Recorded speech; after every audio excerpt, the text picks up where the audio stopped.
Birmingham میں ہماری ایک جماعت گئی تو ایک مسلمان بھائی کو جا کے دعوت دینے لگے، تو اس نے کہا کہ اور میں مسلمان ہوں بھائی، مجھے دعوت نہ دو، یہ غیر مسلم ہے، سامنے جا کے اس کو دعوت دو۔ انہوں نے کہا جی ٹھیک ہے، ہم اس کے پاس لے جائیں۔ تو وہ ساتھیوں کو لے کر ادھر چلا گیا۔ ادھر جب گیا تو جو غیر مسلم تھا وہ اس کو کہتا ہے تو مجھے چاہتا ہے میں مسلمان ہو جاؤں، میں اس کی طرح ہو جاؤں؟ میری تو ایک گرل فرینڈ ہے، یہ روز ایک بدلتا ہے، میں ویکنڈ پہ شراب پیتا ہوں، یہ روز شراب میں دھت رہتا ہے، میں تو کبھی سال میں ایک دفعہ جا کر کسینو جاتا ہوں، اس کے گھر میں جوا ہوتا ہے، میں اس کی طرح ہو جاؤں؟ جب یہ ہم زندگی ان کو دکھائیں گے تو قصوروار ہم ہوں گے، اب اللہ کی مار براہ راست ہم پر پڑے گی۔ تو یہ لوگ تو رحم کھانے کے لائق ہیں، ان سے ہمدردی ضروری ہے میرے دوستوں، نفرت نہیں۔ انبیاء کا یہ مزاج ہوا کرتا تھا کہ انبیاء غیروں سے دل میں انتہائی شفقت رکھتے تھے، ہاں، اور جو غیروں سے دل میں شفقت نہیں رکھے گا اللہ رب العزت اس سے اپنے دین کا کام نہیں لیں گے، کیونکہ یہ کام انبیاء کا کام ہے، جب تک انبیاء کے مزاج پر نہیں آئیں گے اس وقت تک یہ کام اللہ نہیں لیں گے۔ ہم اپنے آپ ہی کو بیوقوف بناتے رہیں گے، خوش فہمی میں رہیں گے،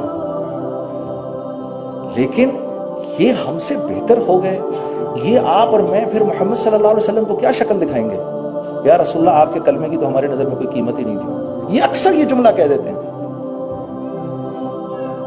یہ بھی خطرناک جملہ ہے۔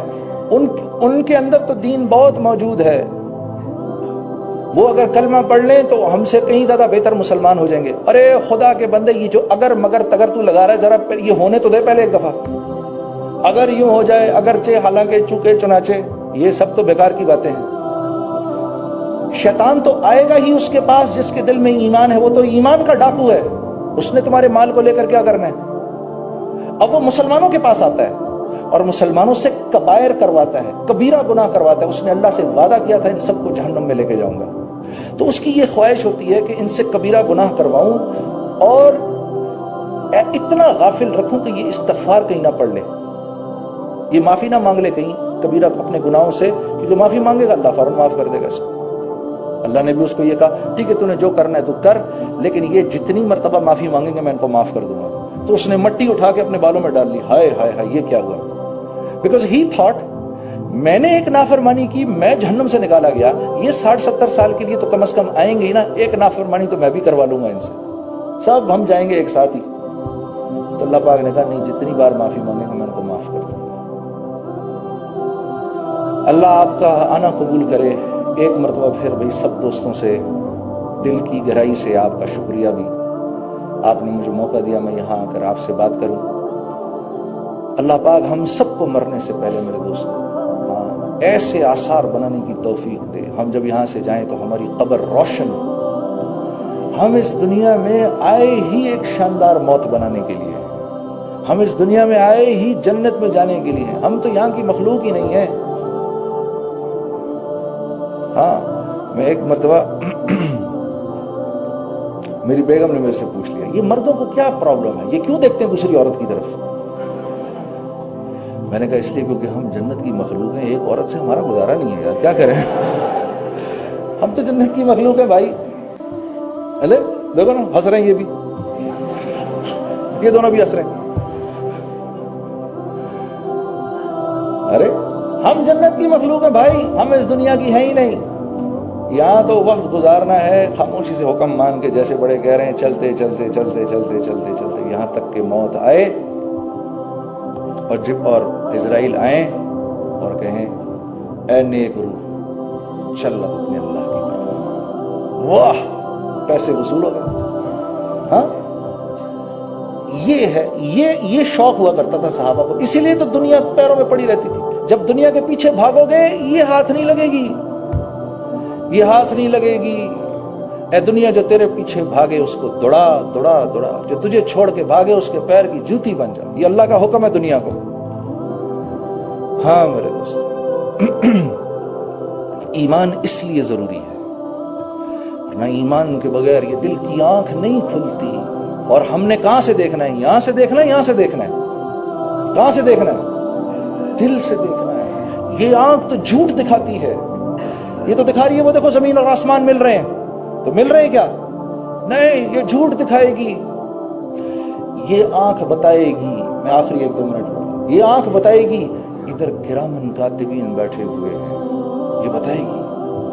معاذ بن جبل فرماتے ہیں میں یہ بات اتنا بولتا تھا زندگی کے آخری وقتوں میں مجھے کرامن کاتبین کے لکھنے کی آواز آیا کرتی تھی.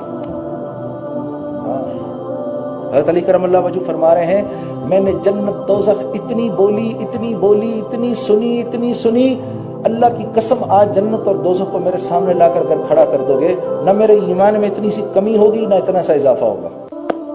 وَلِلَّهِ الْعِزَّةُ وَلِرَسُولِهِ وَلِلْمُؤْمِنِينَ وَلَكِنَّ الْمُنَافِقِينَ لَا يَعْلَمُونَ. اس آیت کی تفسیر ہے عزت تو اللہ کے ہاتھ میں ہے. عزت کس کے ہاتھ میں ہے؟ عزت تو اللہ کے ہاتھ میں ہے. یہ محمد صلی اللہ علیہ وسلم کے ذریعے مومنین تک آتی ہے اور نافرمانوں کو اس کا کوئی حصہ نہیں ملتا. مجھے بڑے لوگ کہتے ہیں آپ نے میوزک چھوڑ دی, آپ یار کیا زندگی تھی, بڑی قربانی دی آپ نے. میں نے کہا قربانی تو میں نے نہیں دی, قربانی تو آپ دے رہے ہیں. کہتا وہ کیسے؟ میں نے کہا نافرمانی کی زندگی گزار رہے ہیں, قربانی تو آپ کی ہے کہ اللہ سے تڑے ہوئے ہیں بالکل, ماننی بھی نہیں تیری, پھر بھی رہنا ہے اسی کی دنیا میں.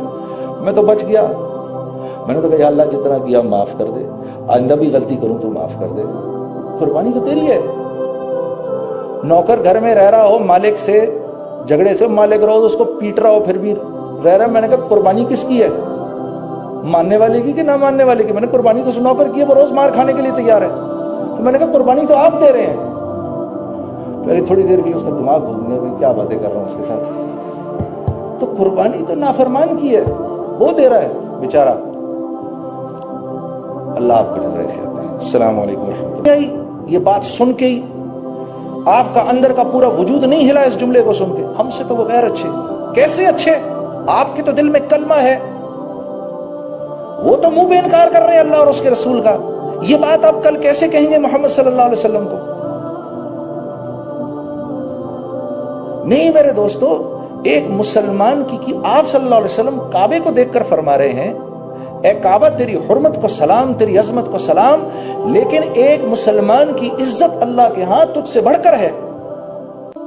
ایک روایت میں آتا ہے اللہ کے لیے یہ بات آسان ہے کہ 7 زمین اور 7 آسمانوں کو توڑ دے, بجائے اس کے کہ ایک مسلمان کی عزت کی ہتک ہو. اب آپ مجھے بتاؤ, جس اللہ کے اس پر کلمہ لکھا ہو اور یہ نیچے گرا ہوا ہو, آپ اس کو اٹھائیں گے, صاف کریں گے, جیب میں ڈالیں گے, رکھ کے کسی اوپر جگہ پہ رکھ دیں گے. اس پرچے کی تو آپ کی نظر میں اتنی قیمت ہے, تو وہ مسلمان جس کے دل میں کلمہ ہے, میں دراصل اس کو تو کم سمجھوں, ان غیروں کو اونچا سمجھوں. شیطان نے ان کے پاس جا کر کرنا کیا ہے؟ وہ تو ان بیچاروں کو لے کے جا رہا ہے. یہ تو ہمدردی کے لائق ہیں یہ بیچارے. ہاں میں قصوروار ہوں کہ میں ان کو وہ زندگی ہی نہیں دکھا رہا جس زندگی کو دیکھ کر یہ